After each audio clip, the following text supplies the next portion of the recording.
سلام دوستان من، امروز میخوام براتون یه واویشکای مرغ درست کنم. بریم با هم ببینیم.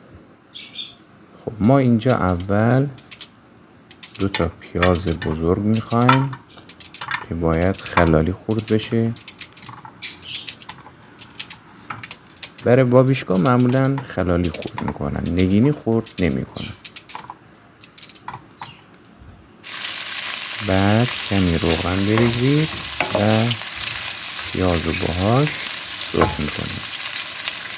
تو این فاصله بریم مرغای هشتیکمونه که تو یخچال داشتیم قسمت های گوشتیش رو جدا میکنیم.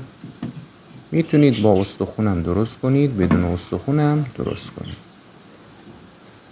به این صورت همه رو به قطعات کوچیک تقسیم کنیم.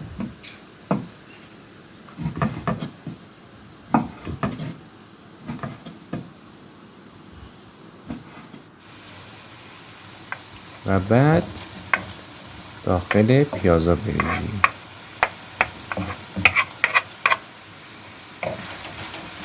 خوب هم بزنیم.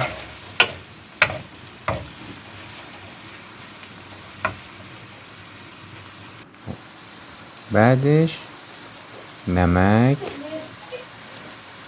فلفل و زردچوبه اضافه کنید.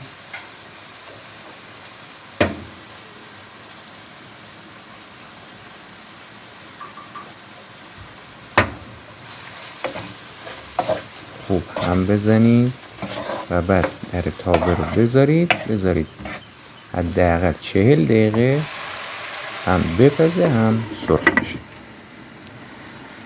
خب ما اینجا 4 تا گوجه داریم، اونم به این صورت به قطعات کوچکتر تقسیم کنید. میتونید با پوست یا بدون پوست استفاده. حالا با پوست برای واویشکا بهتره.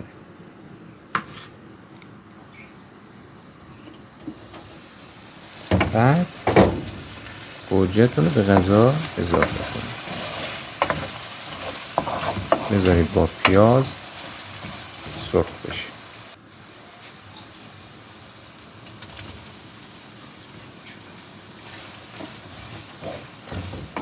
دیگه بعد لازم نیست در تابه رو بذاریم.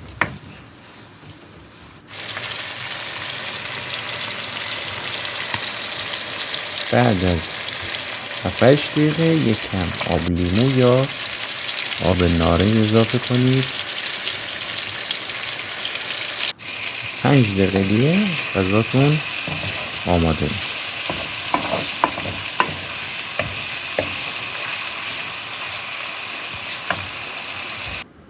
نوش جانتون.